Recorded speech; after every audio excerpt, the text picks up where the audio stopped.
Hello friends, welcome to study Adda. मैं ब्रिजेश कुमार आप सभी का हार्दिक अभिनंदन करता हूं। आज की इस वीडियो में हम लोग पढ़ेंगे कि डीएनए द्विकुंडलित संरचना किस प्रकार से होती है और डीएनए द्विकुंडलित संरचना से संबंधित जो भी ऑब्जेक्टिव क्वेश्चन है उसको समझने का प्रयास करते हैं। तो आइए बिना देर के वीडियो को स्टार्ट करते हैं। यदि चैनल पर आप नए हैं तो प्लीज चैनल को सब्सक्राइब करके बेल आइकन को प्रेस जरूर कर दीजिएगा। देखिए, ये जो डीएनए की संरचना है, इस संरचना को समझने से पहले हम लोग जो है इससे जुड़े हुए कुछ महत्वपूर्ण बिंदु को समझ लेते हैं जो कि इसके लिए बहुत ही जरूरी है। ठीक है, तो आइए देखते हैं। सबसे पहले जानेंगे कि जो डीएनए की संरचना होती है, यानी डीएनए की संरचना का अध्ययन किसने किया था। तो देखिए, सर्वप्रथम विल्किंस ने डीएनए अणु की संरचना का अध्ययन किया था। कौन किया था? विल्किंस ने। लेकिन विल्किंस इसने जो है डीएनए अणु की संरचना का अध्ययन किया था, न कि डीएनए द्विकुंडलित संरचना दिया था। इसने जो है केवल डीएनए अणु की संरचना का अध्ययन कर लिया था। और इसके बाद एक वैज्ञानिक आया जिसका नाम है चार्गेफ। क्या नाम है? चार्गेफ। इसने बताया कि डीएनए अणु में जो एडेनिन होता है वह एडेनिन थाइमिन के बराबर होता है। किसके बराबर होता है? एडेनिन थाइमिन के बराबर होता है। और जो साइटोसिन होता है वह गुआनिन के बराबर होता है। ठीक है, तो इन दोनों वैज्ञानिकों ने दो बातें इसमें बता दी। विल्किंस ने एक्स किरण विवर्तन के आधार पर डीएनए अणु की संरचना का अध्ययन कर लिया और चार्गेफ ने यह बता दिया कि एडेनिन थाइमिन के बराबर होता है और साइटोसिन गुआनिन के बराबर होता है। अब इन दोनों वैज्ञानिकों के दिए गए सूचनाओं के आधार पर दो वैज्ञानिक मिलकर के वाटसन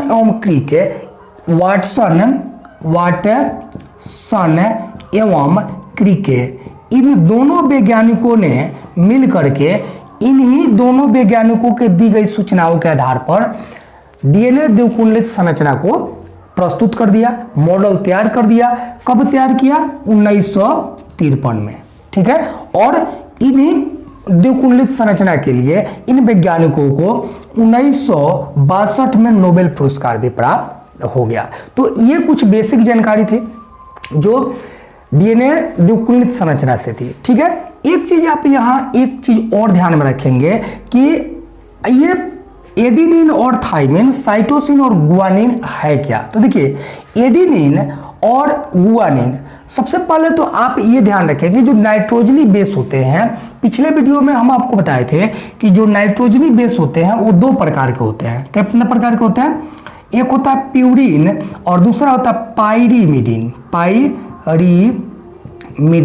ठीक है, तो ये जो प्यूरिन होता है वह एडेनिन और गुआनिन में विभक्त होता है। एडेनिन और गुआनिन में विभक्त होता है और पाइरीनिन साइटोसिन और थाइमिन में विभक्त होता है, यानी दो भागों में बटा गया। ठीक है, वही चीज आप यहां देख रहे हैं। ये चार्गेफ ने बताया कि एडेनिन थाइमिन के बराबर होता है, यानी डीएनए अणु में जो एडेनिन होता है वह थाइमिन के बराबर होता है और साइटोसिन गुआनिन के बराबर होता है। साइटोसिन किसके बराबर होता है? गुआनिन के बराबर होता है। एक चीज आप यहां ध्यान रखेंगे कि दो प्यूरिन आपस में कभी भी युग्म नहीं बनाएंगे और दो पाइरीमिडीन आपस में कभी भी युग्म नहीं बनाएंगे। ठीक है, इस बात को आप ध्यान में रखेंगे। और एक चीज और ध्यान में रखेंगे, यहां आप देख पा रहे होंगे कि एडेनिन को थाइमिन के साथ, यानी एक बेस किसका है? प्यूरिन का है और दूसरा बेस किसका है? पाइरीमिडीन का है। यहां हमने यहां दिखा दिया हुआ है, एक एडेनिन और दूसरा क्या है? थाइमिन। कभी भी एडेनिन थाइमिन के साथ डबल बॉन्ड के द्वारा जुड़ेगा और साइटोसिन गुआनिन के साथ ट्रिपल बॉन्ड द्वारा जुड़ेगा और ये ट्रिपल बॉन्ड डबल बॉन्ड क्या होंगे? तो हाइड्रोजन बॉन्ड के द्वारा जुड़ेगा। ठीक है, तो चलिए, ये बेसिक था जिसको हम लोग समझ चुके हैं। आगे बढ़ते हैं हम लोग। ठीक है, चलिए।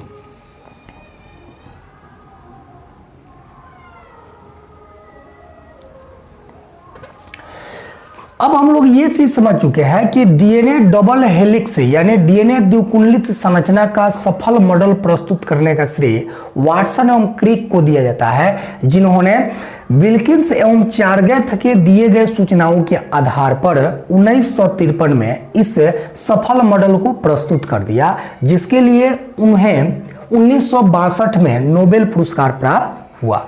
उनके अनुसार जो डीएनए की संरचना है वो कुछ इस प्रकार है। हमने 4-5 बिंदु रखा और इस बिंदु में आपको समझाने का प्रयास कर रहा है। आइए देखते हैं। सबसे पहले जो है ये एक अक्ष है, ये एक जो है अक्ष है और इस अक्ष के दोनों तरफ यानी चारों तरफ एक डबल स्ट्रैंड है, यानी स्ट्रैंड है या उसे आप कड़ी भी कह सकते हैं।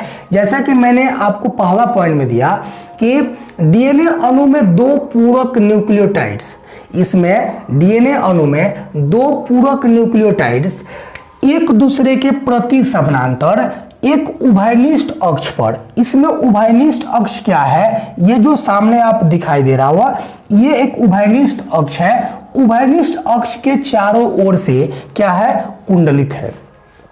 यानी डीएनए अणु में 2 पूरक न्यूक्लियोटाइड्स जो होते हैं वह एक दूसरे के प्रति समानांतर एक उभयनिष्ठ बिंदु के चारों तरफ से क्या होते हैं, कुंडलित होते हैं। ये किसके अनुसार बताई जा रही है, तो वाटसन और क्रिक के अनुसार बताई जा रही है। दूसरा पॉइंट इसमें है कि प्रत्येक स्ट्रैंड में बाहर की ओर, यानी एक स्ट्रैंड आप इधर और एक स्ट्रैंड इधर, इन दोनों स्ट्रैंडों के बाहर की ओर फॉस्फेट तथा डीऑक्सी राइबोस शर्करा एकांतर रूप से सजे होते हैं। यानी दोनों स्ट्रैंड में बाहर की ओर जो होते हैं डीऑक्सी शर्करा और फॉस्फेट सजे होते हैं। तीसरा बिंदु है कि प्रत्येक स्ट्रैंड में अंदर की ओर, ध्यान दीजिएगा, एक तो यहाँ पे बाहर की ओर दिया गया, दूसरा है कि प्रत्येक स्ट्रैंड में अंदर की ओर या भीतर की ओर जो नाइट्रोजनी बेस है, प्यूरिन एवं पायरीमिडीन। अभी आपको बताए थे कि ये प्यूरिन जो होता है वह एडिनिन और थाइमिन, एडिनिन और गुआनिन होता है, और पायरीमिडीन जो होता है वह साइटोसिन और थाइमिन होता है। डीऑक्सीराइबोस शर्करा से जुड़े होते हैं, जैसा कि आप यहाँ देख पा रहे होंगे। ठीक है। चौथा है कि कुंडलीकरण जो होता है वह दक्षिणावर्त होता है। यानी ये जो कुंडलीकरण होगा वह दक्षिणावर्ती होगा और इस प्रकार के जो दक्षिणावर्ती डीएनए होगा उसको बी डीएनए कहा जाता है। क्या कहता है, बी डीएनए कहा जाता है। अब जो है एक चीज यहां ध्यान रखेंगे कि आधुनिक शोध के अनुसार जो है सूक्ष्म अंतरों के आधार पर, मतलब बहुत माइनर जो अंतर है उस अंतर के आधार पर अलग अलग प्रकार के डीएनए को देखा गया। जैसे A form DNA, B form DNA, D form DNA, ठीक है, डी फॉर्म डीएनए और ई फॉर्म डीएनए और जेड फॉर्म डीएनए। ठीक है। तो सूक्ष्म अंतरों के आधार पर ए, बी, सी, डी, ई और जेड फॉर्म डीएनए को देखा गया, जिसमें से बी और डी जो है बी डीएनए और जेड डीएनए ये जो है महत्वपूर्ण है। ठीक है। कौन कौन, बी डीएनए और जेड डीएनए महत्वपूर्ण है। अभी हम लोग जो है जो अभी संरचना देख रहे हैं यह किसका है, बी डीएनए का है, क्योंकि इसका कुंडलीकरण दक्षिणावर्ती होता है। ठीक है, दाएं हाथ की ओर होता है, लेकिन बाएं हाथ की ओर होगा तो उसको हम लोग जेड डीएनए कहेंगे। इसको हम लोग बाद में देखेंगे बी और जेड में अंतर। ठीक है, यहां तक समझ गए कि जो कुंडलीकरण होता है वह कैसा होता है, दक्षिणावर्त होता है। ठीक है।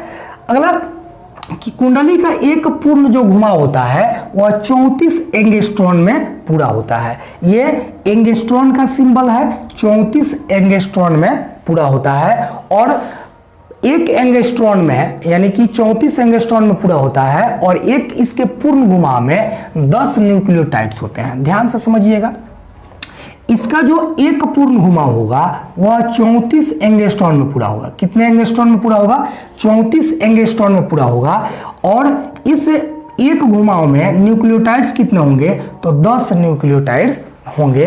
तो अब यहां से ये निकल के आ जाएगा कि ये जो 34 एंगस्ट्रॉन है और इसमें 10 है, तो 10 के प्रत्येक के बीच की दूरी कितनी होगी, तो यहां अगर आप चाहें तो 34 में अगर 10 से डिवाइड कर देंगे तो ये निकल के आ जाएगा 3.4। कितना जाएगा, 3.4। तो इसका मतलब ये हुआ कि इसका एक पूर्ण घुमाव जो होगा वह 34 एंगस्ट्रॉन में पूरा होगा और इस 34 एंगस्ट्रॉन के बीच 10 न्यूक्लियोटाइड्स होंगे और प्रत्येक न्यूक्लियोटाइड्स के बीच की दूरी 3.4 एंगस्ट्रॉन होगी। जैसा कि आप देख पा रहे होंगे यहां से लेकर के यहां तक इसका 34 एंगस्ट्रॉन की दूरी है, यानी कि इसका एक पूर्ण घुमाव जो है 34 एंगस्ट्रॉन में पूरा होता है। और इसमें न्यूक्लियोटाइड्स कितने होंगे तो 10 होंगे। हमने इसमें 10 नहीं दिया है ना, समझाने के लिए इसमें थोड़ा सा छोटा छोटा लिखना पड़ जाता है, इसलिए हमने 10 नहीं दिया हुआ। तो यहां से लेकर के यहां तक कितने न्यूक्लियोटाइड्स होंगे तो 10 होंगे। जैसा कि आप यहां एक देख रहे हैं और एक यहां देख रहे हैं, तो इन दोनों के बीच की दूरी अगर निकाला जाए तो इन दो न्यूक्लियोटाइड्स के बीच की दूरी 3.4 एंगस्ट्रॉन होगी। ठीक है, इसी प्रकार यहां भी देखेंगे तो कितना होगी 3.4 एंगस्ट्रॉन, यानी इसमें 10 अगर जुड़ेंगे तो प्रत्येक के बीच की दूरी कितनी होगी 3.4 एंगस्ट्रॉन होगी। लेकिन जब वही आप जेड डीएनए में पढ़िएगा तो इसका एक जो पूर्ण घुमाव होगा, कुंडली का एक पूर्ण घुमाव जो होगा वो 45 एंगस्ट्रॉन में हो जाए पूरा होगा, तो उसको अभी हम लोग नहीं देख रहे। ठीक है, आगे देखिए, दोनों स्टैंडों के बीच की दूरी जो होती है वह 20 एंगस्ट्रॉन होती है। यानी आप कह सकते हैं कि यहां से लेकर के यहां तक, सॉरी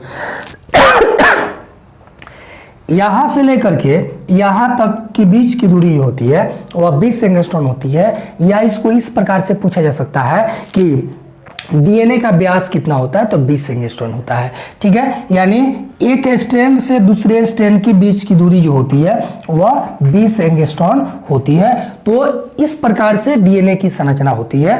अब अगले वीडियो में हम लोग पढ़ेंगे कि जो बी डीएनए है, यानी कि जो संरचना बनी है दक्षिणावर्ती, उसको बी डीएनए कहते हैं। बी डीएनए और जेड डीएनए में क्या अंतर है, मिलते हैं नेक्स्ट वीडियो में। अगर वीडियो अच्छा लगा हो तो वीडियो को शेयर कीजिए, सब्सक्राइब कीजिए। मिलते हैं नेक्स्ट वीडियो में।